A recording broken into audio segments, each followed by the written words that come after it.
And welcome to episode number 20 of the Scholastic Sitdown. Boy, I can't believe we're already at week number 20 and playoffs are in full swing. My name is Dylan Ward. That's Luke Jordan. And we are ready to talk about some SHL playoffs and a little bit of state playoffs as well. Luke, how was your week? My week was pretty good, Dylan. I'm starting to feel some of my immune system. I'm hoping I can knock it out of there before I go into some more hockey this weekend because at this time of the year, every hockey game means so much. Doing some work in juniors hockey and now with the eventual high school games that are going to be coming up, there's so much to cover and we've already been through a week of SHL playoffs and we have some fun stuff to recap. We had some really good games. Yeah, we'll talk about the SHL playoffs. We'll talk to Max Anderson, of course, the voice of the SHL network. He'll be on the podcast for the second time as he was the guest during week one. And then we'll talk a little bit of A-High State playoffs as well, at least for the SHL teams with the round of 32 already in progress, but really kicking into gear this weekend. And then we'll have our question of the week and trivia. So without further ado, Luke, let's talk SHL playoffs. And let's start with the series that has already concluded. New Trier Green complete the sweep of of Lake Forest with a 4-2 victory in last night's game. We're recording this on a Tuesday, so that was last night. And game three would have been tonight, but it is not. And Luke, it was a dominant effort by New Trier in both games, but game one, a 4-2 final score, a little more lopsided than last night's game. Or actually, excuse me. First game was 4-0, and last night's game was 4-2, but it was with the empty net goal. So it was really just a one goal game, and Lake Forest had a push there in that third period. Yeah, they sure did, Dylan, and they were just stumped with the consistent offense of the Trevians. I mean, looking at both these games, there wasn't a single period where the Trevians didn't score. And Lake Forest scoring those two goals in one period, they started to find it at the end, Nate Robbins and Michael Catalano. But what I like about New Trier as well is they always find a group of goal scorers. It's never one player having a 3 goal game, a 4 goal game. You look at both these games, it's four different goal scorers, each grabbing one. So when you have that consistency coming from multiple guys, I mean, it is a pure pedigree formula to get you into the semifinals and what could be eventually the SHL final. Luke, you want the biggest thing to support what you just said. Their leading scorer is 13th in the SHL, and they're the best Wow. team. So, Yeah. that's a lot of depth right there. They're getting points from a lot of guys. So New Trier Green moves on to the semifinals. Again, they are looking to defend their SHL crown. So they are now 3 wins away from doing that, and the best 2 out of 3 semis and the one game championship. Let's move on to Glenbrook North and York. That series is 1-0 GBN after a 6-2 win. It was honestly a little closer game than the 6-2 score showed. I wasn't at the game, but I did watch the replay on SHL Network as we were on the air for that one. And I'll tell you what, York looked pretty good in all aspects except for defensively, as GBN puts up 6 goals in what is their season high in the SHL, if you can believe that. They have not had 6 goals yet. Yeah, and when it comes to shot creation, they didn't allow a lot of shots on goal. Just all the ones they let were deadly ones. 6 goals on 24 shots. But the Dukes quite literally outshot the Spartans 27 to 24. So rolling into game two, I'm sure GBN got that win that they wanted, but they're probably thinking the same thing that we are. Maybe we didn't play as good as the score showed, and we need to be better next game to roll into the rest of the postseason because obviously GBN's a clear favorite here. But York, you know what? You lose game one, but I'm not upset with that performance at all. Just seeing they were stride for stride with GBN really a majority of that game, and I don't think people are going to realize that unless they watch it back. So if you haven't seen it, watch it because yeah, 6-2, 4 goal deficit, but these teams were skating really close to each other, so game two can be very tight. Game two is Wednesday night, February 12th at 9:10 p.m. in Addison at Addison Ice Arena. I'll tell you what, for GBN, best of luck to them driving in the snow tomorrow. Looks like we're going to get quite a lot of snow here in Chicago. Let's move on to the next series, the 3-6 Loyola and Glenbrook South. How about Glenbrook South here in game one, winning 3-0, 28 saves shutout for the freshman goaltender Thomas Preston, and Loyola, who has a pretty good offense, just stumped here in this one, shut out for only the second time this season. Yeah, no, and one of the things I always praise Loyola about is having a balanced attack, and that leads to very few shutouts. And with that being said, they still occur. I mean, 3-0. Glenbrook South only put on 19 shots, and Declan Smith let in three, and that's not going to happen too often. So if you're Loyola, you shake this one off, and you go back into the next game, play a similar style. You outshot them by 8, and it was 1-0 the whole game, and wow, props to the Titans on just staying just defensively pure and sticking to the core, letting nothing into the house. And, 28 shots, but they weren't the craziest of chances, and that's because of the defensive pairings they have. You keep them outside of that danger zone in front. Thomas Preston, who's only a freshman, will still take care of business. I'll tell you what, I've been covering Glenbrook South for a long time, and just it wasn't the prettiest win for the Titans, but they just you could really tell they stuck to their plan. They, didn't get in their heads. They executed to perfection, and they get two goals and plus an empty netter. And Luke, it's kind of interesting when you look at this 3-6, and I'm forgetting if you and I have talked about this. I know we haven't on the podcast, but in the last three seasons, the number 6 seed in the SHL playoffs has beaten the number 3 seed. If you go back 3 years ago, GBS beat Stevenson, then Loyola beat Stevenson, and then St. Ignatius beat GBS. Could we have a fourth straight year of the 3 seed getting knocked out? Well, I tell you what, we're one win away from it, so I would not be shocked. And I mean, I don't want to say coincidence, but GBS, we'll see what they do there in game two. That game two is on Sunday at 6:40 p.m. at Glenview Ice Center. Let's move on to the last series, and boy, has this one been a fun one. St. Ignatius and St. Viator. Luke, last week you said that this was your series of the round, your personal series of the round, and I'm starting to think that you were spot on with that. In game one, St. Ignatius wins 5-4 in overtime. They had a 4-2 lead after two periods, and Viator came back with two unanswered to tie the game up, force OT, and then St. Ignatius won in OT. And then the series shifted to Mount Prospect, and boy, was this another fun one. St. Viator led 2-0 after two periods, and then St. Ignatius came back with two quick ones to tie it. But then St. Viator, three unanswered to lead 5-2 and eventually take the victory 5-2.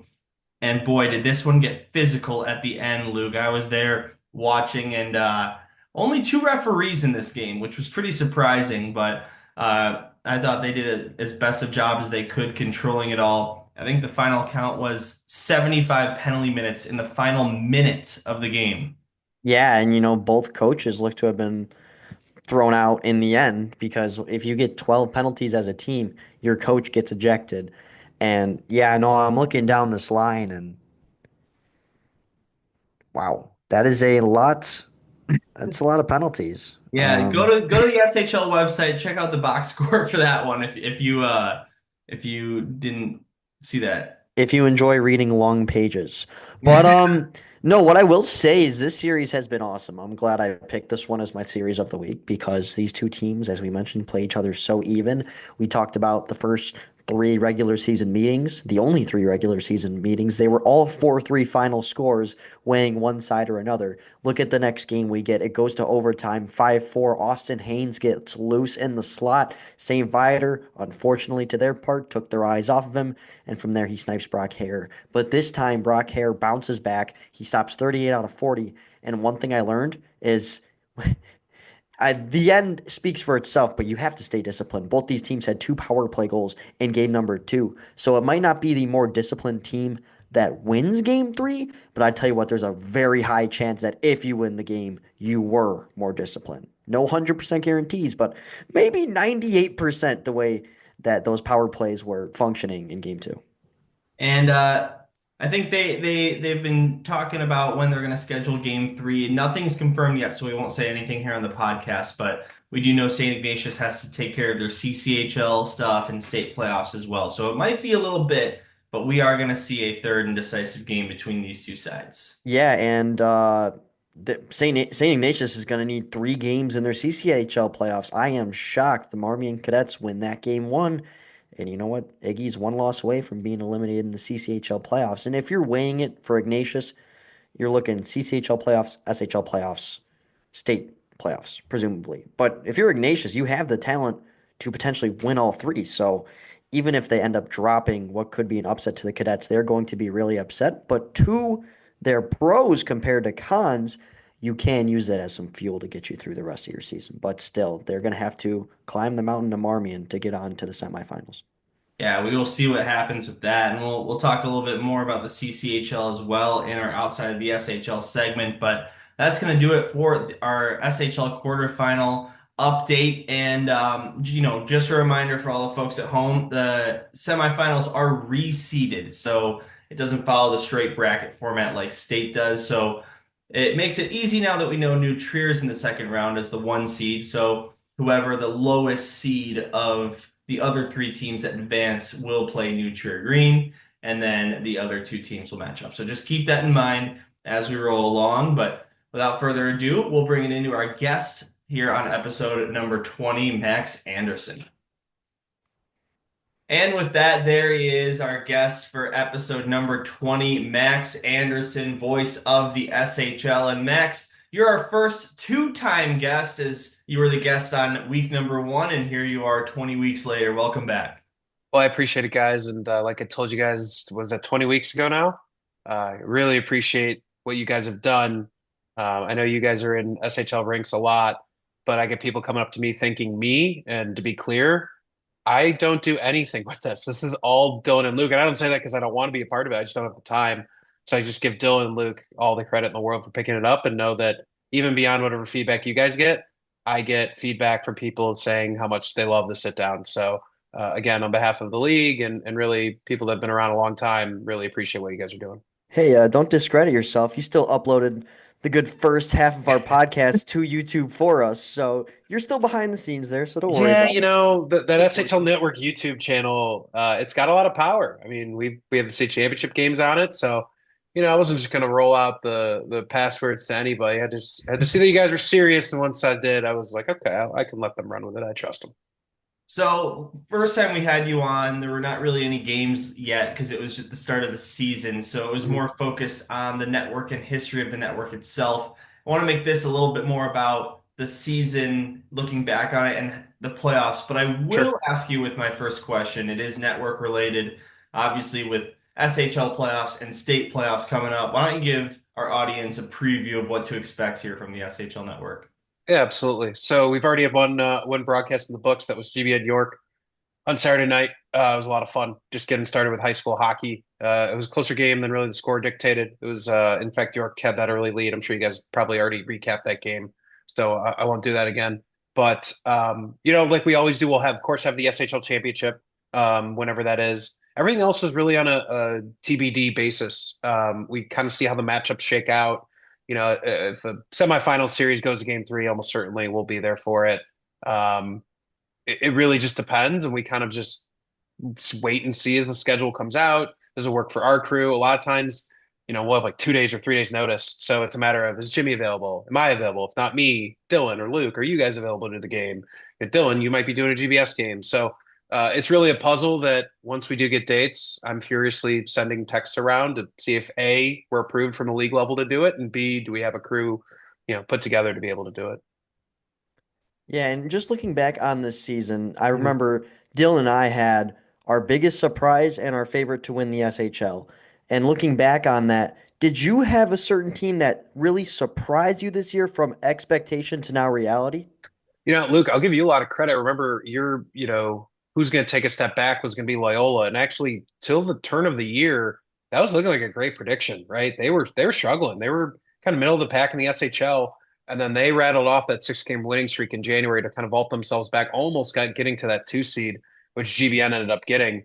But they were the hottest team heading into the state play or the SHL playoffs, I thought, especially after that, insane, fun, dramatic overtime win against New Trier that we did as part of the game of the week that was on Marquee, which is something I want to talk about as well. But they really came on strong. So I gave you a lot of credit. I was ready to credit you with that prediction, and then Scott Sorrello and the rest of the boys, who I know you had a guest on, was it last week or 2 weeks ago, Yeah, last week, talking Matt about Flynn. them. Really came on strong in January, and they're right there, right? You saw they're step for step with Trier, GBN, or anybody else. I want to ask you, in your opinion, obviously a lot of people watching know there's sort of two postseasons going on at Hmm. once, right? The A High State playoffs and the Hmm. SHL playoffs. It's interesting because SHL has some of the best teams in the state. So a lot of people think that it might even be more difficult to win an SHL title than it is to win a state title with the best two out of three. Hmm. What are your thoughts on kind of the differences of those two? Well, first, I agree. I think it is, but it's kind of also like, you know, is the best baseball team over 162 games, or is it the team that wins a couple of playoff games over a 3 week stretch? And so the debate rages in a sport like baseball, where it's like you've got a sample size of 162 games, and this team won seven more games than anybody else. Take the Dodgers. I don't think anyone would argue that they're the best team in baseball. I think what then becomes is what they refer to as the postseason tournament. So ultimately we play sports for a crowning achievement. And in the state of Illinois for better part of 50 years, that crowning achievement has been what was the Blackhawk Cup, now is I think just referred to as the state championship. But that event that ends at the United Center, or has for pretty much every year except for the COVID year, that is the pinnacle of high school hockey. That doesn't necessarily mean that's the best team. I mean, I don't think anyone would have said last year that York was the second best team in the state. All credit to them. They won an incredible run. They beat some of the best teams in the state. But before the playoffs started, no one would have said that York was the second best team in the state. However, what's fun about that state championship format and that single game elimination is it gives you that chance for a York to make a run like they did 2 straight years. So if it was always just the two best teams, right, you wouldn't have that drama of the state playoffs. So I think there is something to winning the SHL probably does make you the best team in the state. It is the toughest division, as we know. The last 2 years, at least seven of the eight Elite Eight teams in Red Varsity have been from the SHL. But what the state tournament really brings is that drama of conclusion and of playoffs and of the statewide atmosphere. And you do see, St. Viator 2 beating an Evanston team that a lot of people were really high on. And so it gives that kind of extra drama, that game seven drama that you don't get in a lot in high school hockey, frankly, throughout the entire state playoffs. So I'm a big fan of it. I agree. I think the best team in the state, the team that wins the SHL regular season and or the SHL playoffs. But that isn't always the case in sports. The best team doesn't always win the championship. So I just think there's two different barometers to it, if that makes sense. Yeah, absolutely. And you hinted earlier about wanting to talk about Marquee Sports Mhm. Network. Speak for us all when you Sure. just mentioned about how awesome it has been to have that with us here at the high school hockey level. Yeah, it's been really incredible. I remember when we were first starting doing the SHL network and the iteration I refer to as like me and Jimmy when we started out back in 2016, you know, it was pretty commonplace for, CS 100, CSN 100, whatever that used to be called, to pick up a regular season game or two. I remember like a New Trier Loyola game, regular season game being picked up. I remember a GBN game being picked up, and then they had the state championships every year. And I'm sure, you two are probably familiar. I don't know if the audience is with the RSN model has just completely changed sports. And high school kind of is the trickle down effect where, they used to be able to invest a lot more money in high school and community events than they are now, frankly. And so Marquee, I give them a lot of credit for coming up with this concept of the community showcase, basically saying we've got open inventory and we have people with talented and sophisticated broadcast setups, we can bring in more without making it this huge production. A little bit behind the scenes, to be honest with you, all we're doing when we're working with Marquee is everything that we do when we stream to YouTube, it just really goes to a different endpoint. And then, our engineering team is in contact with Marquee so that they let us know when we're in and out of breaks and things like that. But really, what we're able to do is take the resources of the SHL network, games that we were going to broadcast anyways. And they said, yeah, we can host those games on Marquee. So to answer the question, technically, rather simple, but from a marketing and a value standpoint, we haven't gotten the numbers yet. I've been told we'll get them soon and we'll publish those in some regard. We're talking hundreds of thousands of people having watched the SHL network, having watched SHL hockey. There was a club game. There was an IHSHL game as well. You're talking hundreds of thousands of extra people that might have just tripped across Marquee Network. I had multiple people in my network when I did a game reach out to me. Again, don't follow me on Instagram. This is a friend of my parents or something like that, saying, "Hey, did I see you on Marquee Sports Network?" And this is someone that doesn't watch any high school hockey. They're a huge Cubs fan, and they just kind of part of their regular clicking habits is, what's on Marquee Sports Network? Oh, there's a high school hockey game. Let me check that out.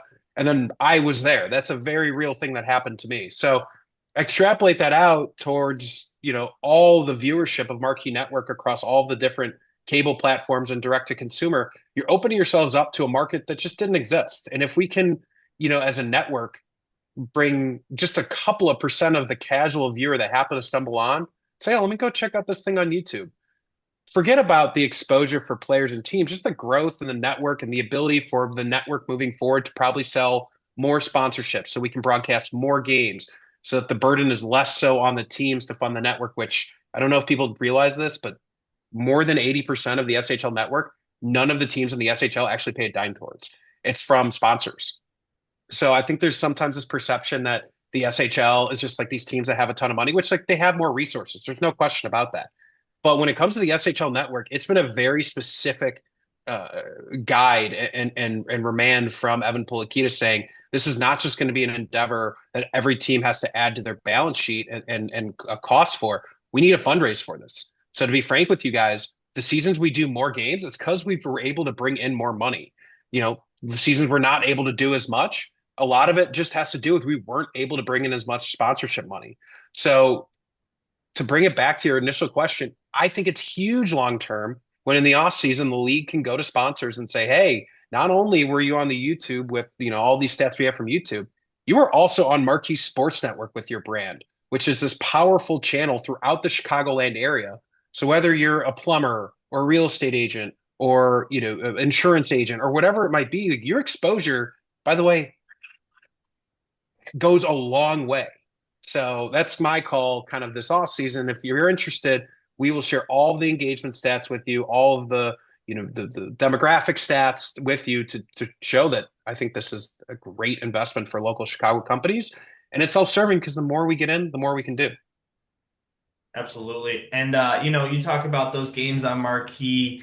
We also had the Blackhawks rivalry series. My question is, what was your favorite game that you broadcasted this season that was not a specialty game? So Okay. take away North-South, take away any Winter New Classic, True Loyola. I Blackhawks mean, that rivalry. overtime Right. game on Marquee Right. was pretty epic. So Um, just think back and just a regular YouTube game. Maybe you weren't expecting it to be do as you big want this a season firework as it specifically, was. Dylan? Sure. Or just in If you past have history? another season, you can throw it in there too. I just feel like so many of the big ones this year ended up on Marquee. North South, New True Loyola. Um, anytime we get to do a game at Fifth Third, I love doing games there. And we did a game early on. It was Ignatius and Glenbrook South, right? Glenbrook South. Yep. Yeah, And it might neither have been the first was. game of the week Yep. Maybe it of the was. season. And oh my God, what a great game that was. And we were all very curious what's Ignatius going to look like without, some of the big horses that they had last year, Corbin Klein, Tiernan Ryan, and, Jackson Steinloff just jumps off the page to you when you watch his game. And obviously he's been honored in terms of the state awards. I love broadcasting there. It's a great rink to broadcast at, and then we got a great game out of it. That certainly is probably one that jumps top of mind. Yeah, and I don't think people give you enough credit because during intermission, you looked down at your phone and you saw, oh my gosh, the Bears just lost on a Hail Mary. You Oh my got God. upset, and then as soon as we went back on air, you were the most happy man on the planet to be doing a broadcast. So the fact that you were able to flip a switch like that is beyond me because I was still a little bit flustered about that myself. And that brings me to my next question. And so we talked to David Ventura a couple weeks back, and he's a former SHL player Mhm. doing, SHL network color duties. Yeah. And that made me think, if there was a current player in the SHL that you would love to have join you on the mic for a game, who would it be? I know there's a So, lot. I don't get to talk to players as much as I'd like. That's what's great about the kickoff event is that's where I get to talk to players the most, just because most times when I show up at a rink, we're like running around, setting up cameras, and I don't get to talk. Jackson Steinloft, I've had a chance to talk to over the last couple of years. He's great, funny kid, very personable, great conversationalist. I was impressed by Declan Smith. I thought his interview was strong on the network in terms of his sideline interview after that New Trier win. The way he was able to gather himself and still give coherent answers. I'm really looking for guys that aren't afraid to speak. Even I've been guilty of it. We're constantly looking for people that are just confident in their speech pattern. So not to get too wonky in the broadcast world, but avoiding filler words like and like and some of those hesitation words and being really strong and commanding in what you're talking about. But to your point, David Ventura, Andrew Rubin, I know he told the story on the sit down a couple of weeks ago. It was as simple as he just walked up to me at a broadcast and said, "Hey, I have a really passion to do this in the future." And I was like, "I'm working solo today. You want to hop on the mic?" That story's very real. David Ventura, I believe Dylan, you said to me he was interested in doing some. Found a game, to be transparent with you, you're probably going to start as a sideline role on a lesser game, but earn it. And the same mandate we get from Evan Polikitis when we're putting the schedule together, which is, every team has to be on once, but beyond that, earn it. We have the same mentality at J&M Media and the SHL Network, which is regular season. I'm going to give you some opportunities, but come playoff time, I told both of you guys this for state playoffs coming up, like it's going to be the best. I have a responsibility to the SHL, to AHI, to the Blackhawks.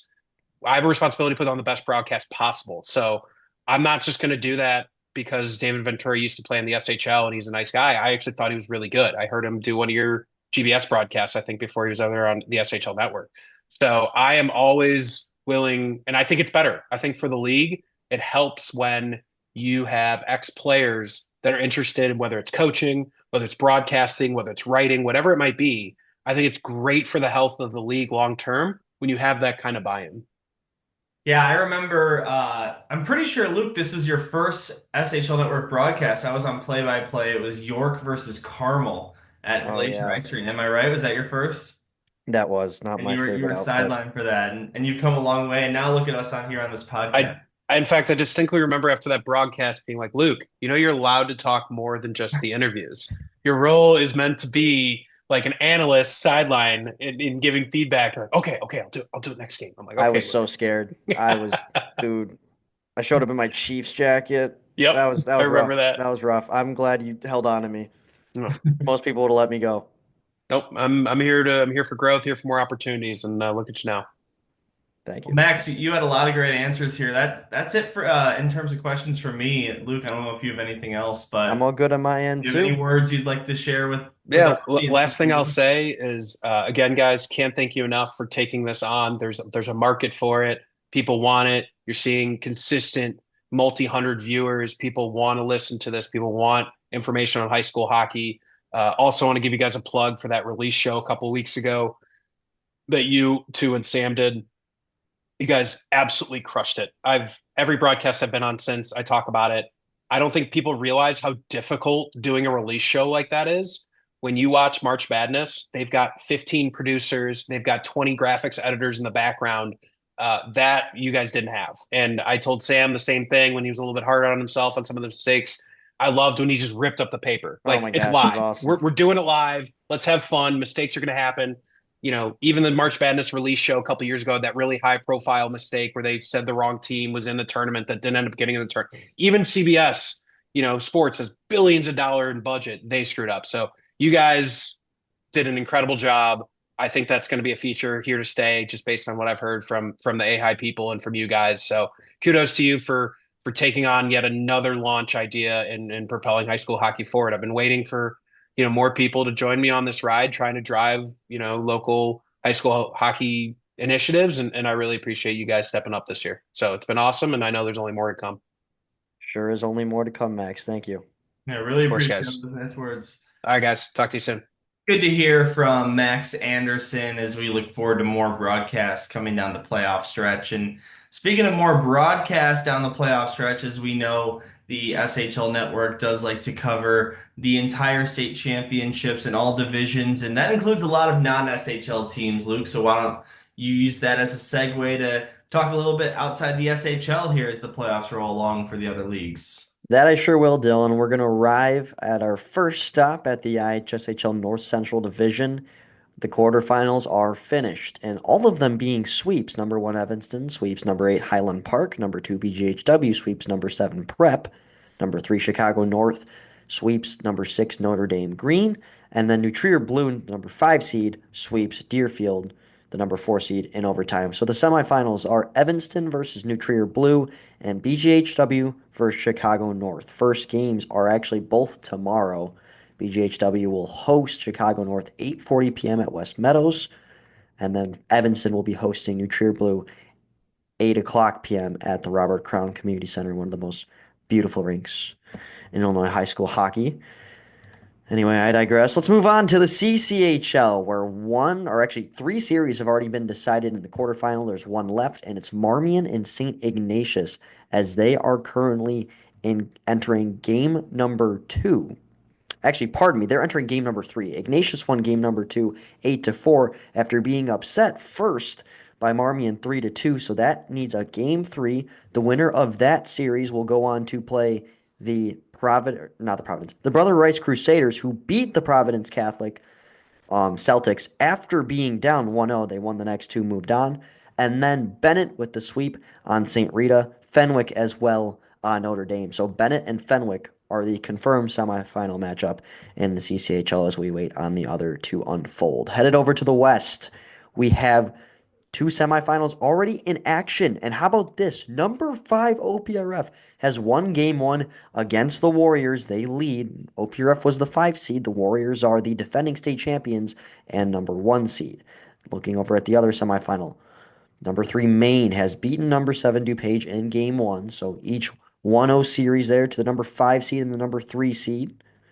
We'll see how that turns out. And lastly, we have our playoffs for the Metro Girls Hockey League. So it is the top four seeds, 1v4, 2v3, single elimination. So we're going to go top to bottom here.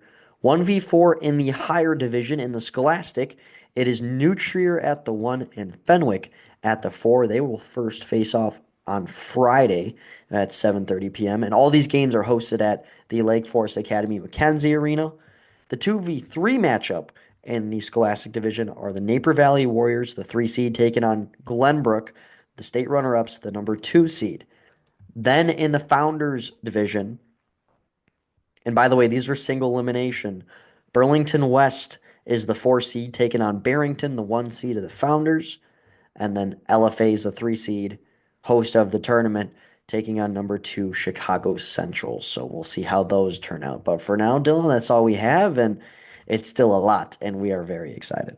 I'll tell you what, you can use all of that information as a way to determine the SHL a little bit behind the rest of the state when it comes to their league playoffs, but it'll all get said and done. And, you talk about state playoffs and how meaningful that is, and just with the skill that the SHL has from top to bottom in their league, it just is almost always going to be an SHL team that takes the state championship. And you never know. We've got some, teams that are high up. Bennett, I would say Evanston, but they're I was not. about to say Evanston. Deerfield, you I can't never. believe that.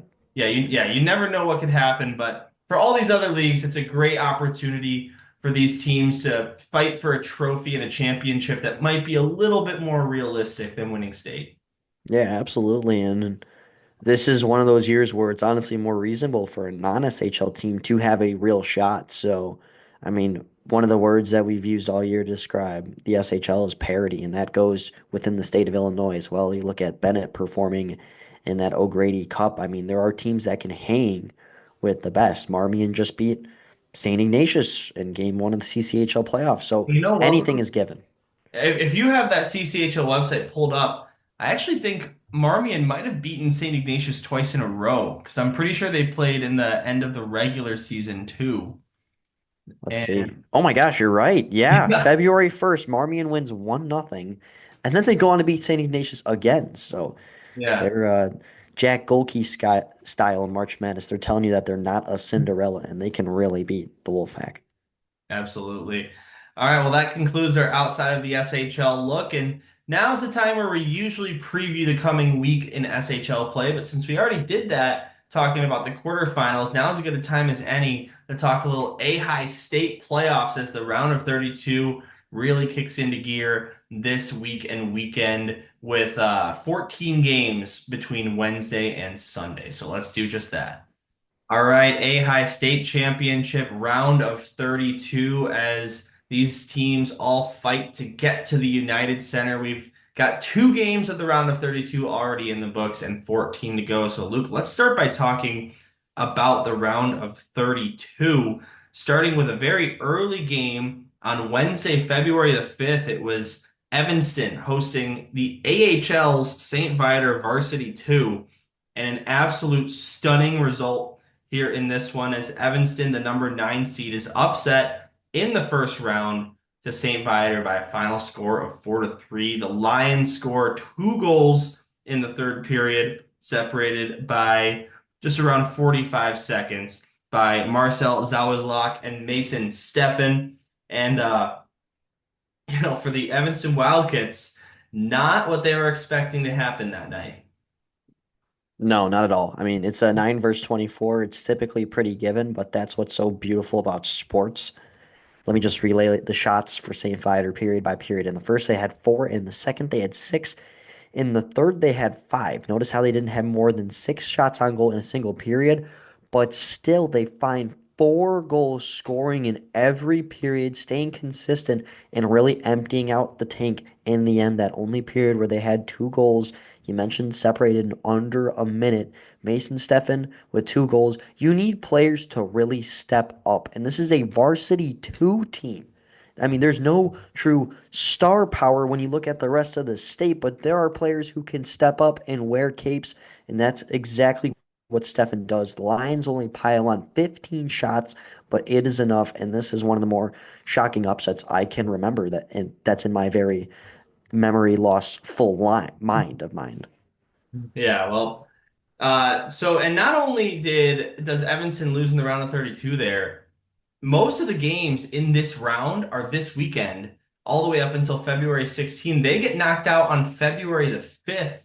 And so, just comes to an end pretty early for them. Obviously, we just heard from you, they're still alive in the North Central League playoffs, but the state should always be the end all be all, and especially for a team with that high of a seed, just tough to see Evanston get knocked out, especially, where a lot of the SHL teams at Evanston's close to them. A lot of them share the same IHSA conference, but at the end of the day, this is the Scholastic Sitdown, Luke, and the AHL is a branch of the SHL. So you got to give props to the boys down there in St. Viator for getting it done there and representing the league.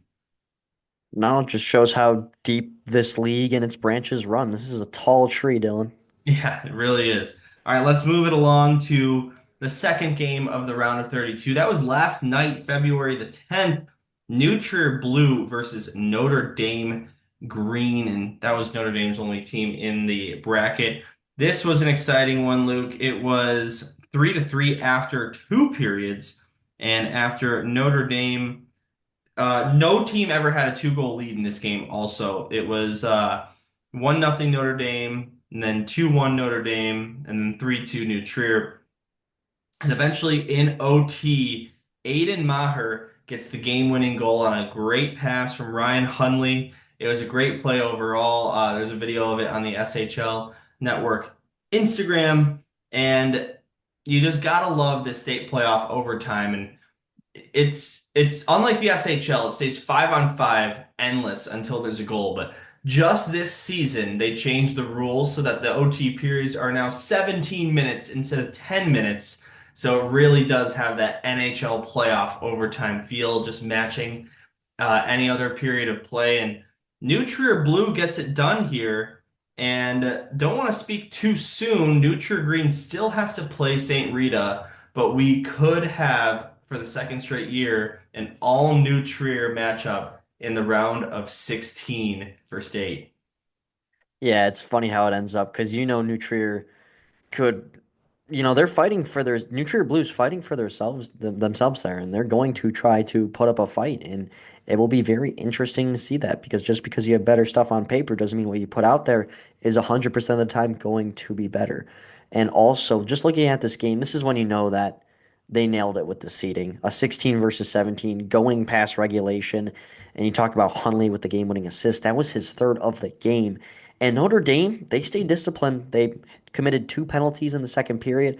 And New Trier's power play unit, that's known for being one of the best in the North Central, showcases it in the state championship, going 2 for 2 in this game. That's all they needed to force overtime. And awesome win for the Trevians Blue there.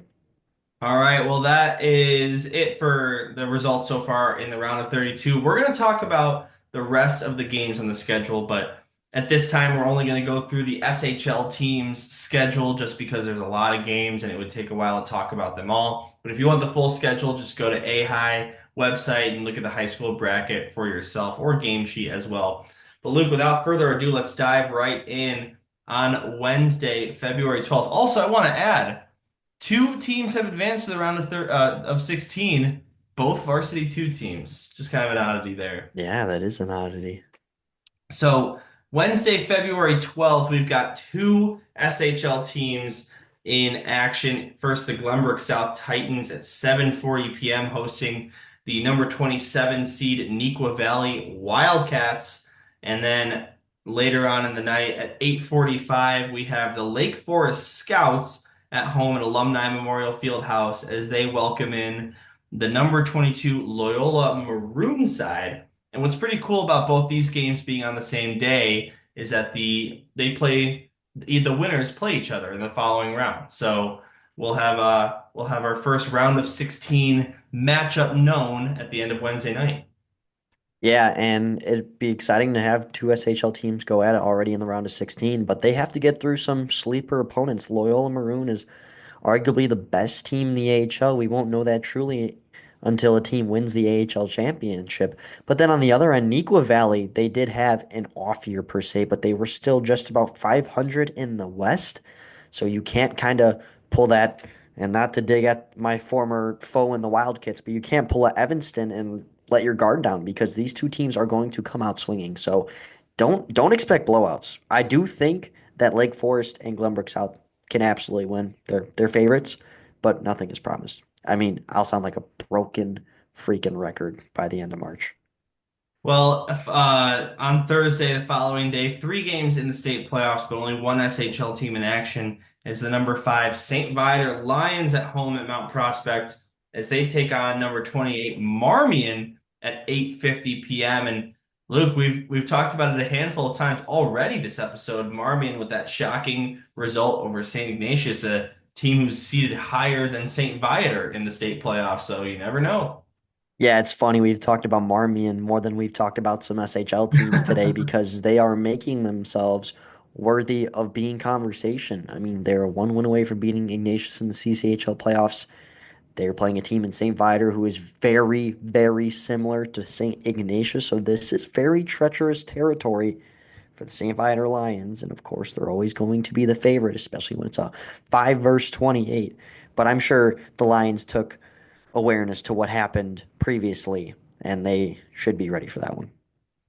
Yeah. And moving along here on Friday, February 14th, we have two SHL teams in action. And listen, Luke, love may be in the air on Friday, but not between these teams when they meet in the state playoffs. The York Dukes home at Addison Ice Arena. Look at that. SHL state doesn't matter. Friday night ice at 7:20 p.m.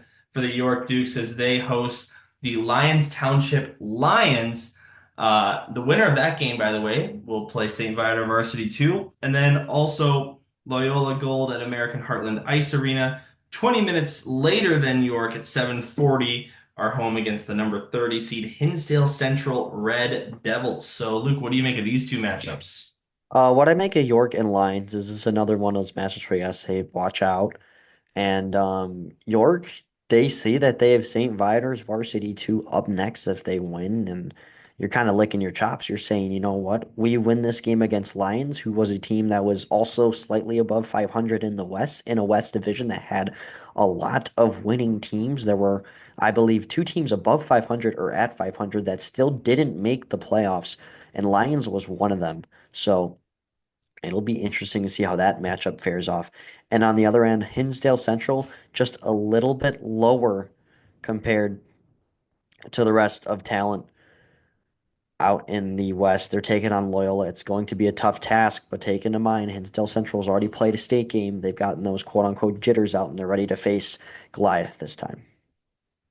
All right, well, moving along, we have our busiest day of action. That will be Saturday, February 15th, as four SHL teams are in action and all at home ice. At 3 o'clock p.m., the Carmel Catholic Corsairs will get things started as they host number 21 OPRF. That'll be at Glacier Ice Arena.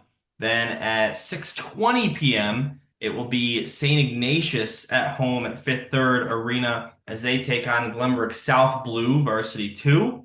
And then at 6:30, Stevenson, number 13 seed, is at home against number 20 New Trier White, which of course is their third team, their AHL team. That'll be at Twin Ranks Ice Pavilion. And then to wrap up the night, 7:50 p.m. New Trier Green, the number one seed and the favorite to win it all, is at home against number 32 St. Rita. So four SHL teams all in action here on this Saturday. And Luke, I look at teams like Carmel and Stevenson here, and we'll talk about Fenwick too momentarily, but these are all teams that have not played in quite some time. No, they haven't. They get quite some time off, and depending on how you approach it, it can be a, physical win or loss. You get some break time, but also you don't want to collect rust. And personally, in my playing time, I never enjoyed time off because you get back out on the ice and it doesn't matter if you practiced 60 times in the last month. If you didn't have a game in that month, you still come out rusty because you're not used to the game system and the game feel. So you know what? I kind of almost see it as a disadvantage. Of course, missing the SHL playoffs is a bummer, and people say, "Oh, you get some time off." Time that you don't want. So we'll see how they approach all these games that can be very close. OPRF is on fire right now as they take on Carmel. Corsairs got to take notice of that. And on the other ends, we should have some good matchups as well. Yeah, you took the words out of my mouth, Luke. If OPRF can take down the Warriors in that game one, and also they just advanced to the second round as well, that could be a really interesting game to watch. As Carmel, probably a little bit of rust. We'll see what happens there. And then to wrap up the round of 32 for the SHL sides, it is the aforementioned Fenwick Friars, the number 15 seed at home at the Edge Ice Arena at 5:20 p.m. as they welcome in the number 18 seed Providence Catholic Celtics. And yes, Fenwick is an SHL team. They're also an CCHL team. So I actually maybe spoke too soon. They have not had the time off like the other teams have, but this is an all CCHL rivalry matchup brewing here in state. Yeah, and the most recent time they met, Providence Catholic beat Fenwick 5-2. So I really don't know what to expect from this one. And the other matchup, Fenwick won 4-3. So this is probably going to be one of my favorite games of the week because you're two teams that already have some bad blood with each other. Of course, not liking each other in the CCHL. Now you get to play on the state stage. I mean, no matter where that game is going to end up being played, just hypothetically speaking, that place is going to be loud and it's going to get feisty out there. Should be a very fun game. And personally, if we were doing a round of 32 game of the week, this would probably be mine. I think that's a pretty good pick. I'm going to go ahead and say OPRF and Carmel Yeah, is that'd be my second.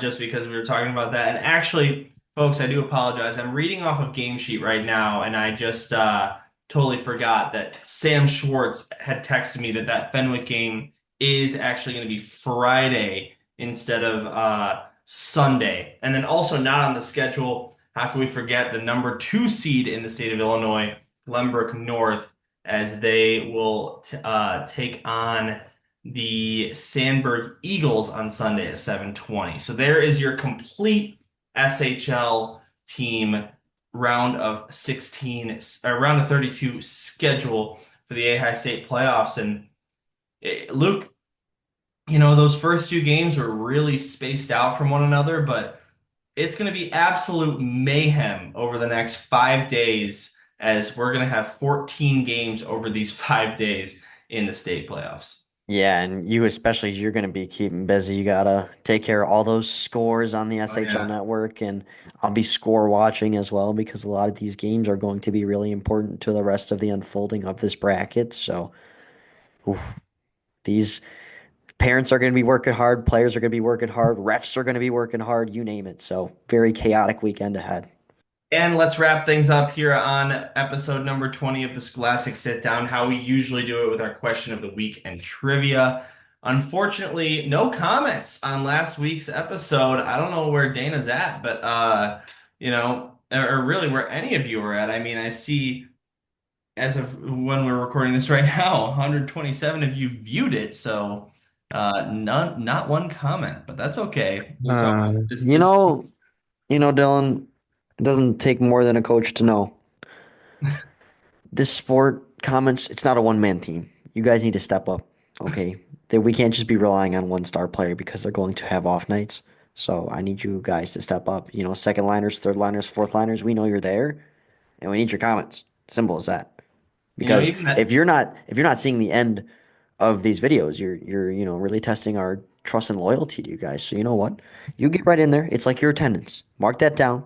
Give us at least a question of the week. You don't have to know the trivia, but give us the question of the week. Yeah, exactly. I like Little that bit of a lot. motivation. And heck, even if you're, healthy scratch, you got to be vocal. I mean, you got Exactly. to be part of the team. But anyway, let's get into this week. Hopefully, we get some questions or some answers this week. And after that little charade, I really hope we do I because mean, surely, right? We if got to we have like don't, 10 by next week. yeah. Yeah. So the question of the week is going to be something that we discussed a little earlier on the podcast with Max, but you and I, Luke, didn't really get to give our opinions of it. So the question of the week is, which is harder to win for an SHL team, the A High State playoffs or the SHL playoffs, and why? And Luke, what do you got? It's tough because I lean both ways. I do think the state championship is just a little bit tougher because you're meeting different opponents and every new game is a new given. But also, especially with a year like this year, when you're looking at a team like Bennett that especially sticks out, that could arguably be better than half of the SHL if you really want to put them that high. You're meeting teams you haven't met. Most years, it is typically just near to an SHL sweep. This year's a little bit different. My opinion can vary from year by year, but the state playoffs, there's just so much more pressure on your shoulders, and the team that is able to really just shrug it right off is going to have the highest and the most succeeding path that you can have. So it's tough, but I would lean state playoffs. Yeah, it's an interesting question, right? Because on paper, the SHL playoffs are probably harder because you have to win a best two out of three series. It's a lot less likely that you're going to have, you know, a fluke upset or because if one team loses game one, they might come back with games two and three. But at the end of the day, you bring up a good point, how there's a lot of pressure on your shoulder in it. And it's how these players are able to, manage their emotions because at the end of the day, yeah, I'm sure it's frustrating to get knocked out of SHL playoffs, but it's nowhere near the emotions that you have when you get knocked out of state, especially when you're an SHL team and you have without no disrespect to all the teams in the entire tournament, but the SHL teams, you have that fighting chance, that realistic opportunity to possibly, make a run at this thing because you've played Yeah. these teams before that are going to be your biggest competition. So while the SHL playoffs are probably structurally a harder tournament to win, I think state championship is just for the fact of these players are managing their emotions. They know that every win they get gets them one step closer to the United Center, gets a bigger spotlight on their names and their teams, and the network comes in and does this, and maybe the final score gets a lot of attention on an Instagram post or something, just something like that, right? Hmm. I think it's harder to win in that sense for an Yeah, SHL. no, I'm with you. So you and I are kind of on the same page, although like I said, structurally, I think the SHL playoffs are harder to win because you have to win the best 2 out of 3 series. You have to play on the road, at home. It's interesting. But let us know your thoughts down in the comments section. And you heard Coach's speech earlier. Come on, boys. Yeah, you got to get it I'll done. wear a suit next time if I have to. I mean, seriously. I'll tell you what, if we get 10 comments on this video, we'll both suit up for the next week's Oh my episode. How gosh. about Okay, that? but they have to be from 10 different people. 10 different people. Yeah, 10 We're not comments, having Andrew Rubin pop in here 10 and put different in people, and hello, hello, hello. I've got my burner account sus magnifying glass. So don't try and get wise. So 10 comments from 10 different people. We will be full suit and tie for next week's episode. So make it happen and leave us 10 comments. And they have to actually be like answers to the question and answers to trivia too. They can't just be like hi. So we'll see what happens there. Yeah, And and it's really simple for you guys because this is a question of the week where you literally just say one thing or the other. So if there's a week that you can get us suited up, I guess it would be next week. So that's true. That's true. And we'll close things off with our trivia question. Of course, leave your answer in the comment section below. We talked to Max Anderson earlier on this podcast, and he mentioned that the SHL network started way back in 2016. So, our question for you is, what was the first SHL network broadcast in history? And I'm going to give you guys a hint. It was not on YouTube. It was on a different platform before YouTube was the home of the SHL network. So if you go back on YouTube, the oldest you're going to find is from 2018. But having said that, the information is out there on the internet and on the SHL website. So if you're able to scope it out, and that's a pretty big hint I'm giving you guys, but I just, I don't want to get 10 comments that say this game in 2018 when it was not. So yeah. that is your trivia question for this week. Luke, any final thoughts here? Um, no, not really. I mean, it's going to be a very chaotic week in the state playoffs, SHL playoffs, everywhere playoffs, you name it. So if you're not doing anything this weekend, go out and watch a hockey game because this time is going to pass before you even notice. And then all of a sudden, when all you have left is college hockey, where Illinois doesn't host a lot of NCAA hockey, and then you got the NHL, it's gonna feel a little bit lonelier. We'll still have our hockey, but Yeah. and Stanley that's Cup all I playoffs got to is say. fun too. But yeah, playoff season in hockey, you don't want to miss it. The games really are on a different level than they are in the regular season. And yeah, it's great stuff. And listen, high school hockey is good hockey, man. It's Mm, entertaining to watch, whether you're broadcasters or analysts like us or just fans. Like sometimes I'll just go out to the rink if I'm not doing anything better on a Wednesday, Thursday night and watch a good game. So it's good stuff. So make sure you get out to a game and we will see you on next week's episode here on the Scholastic Sit Down. Have a good week, everyone.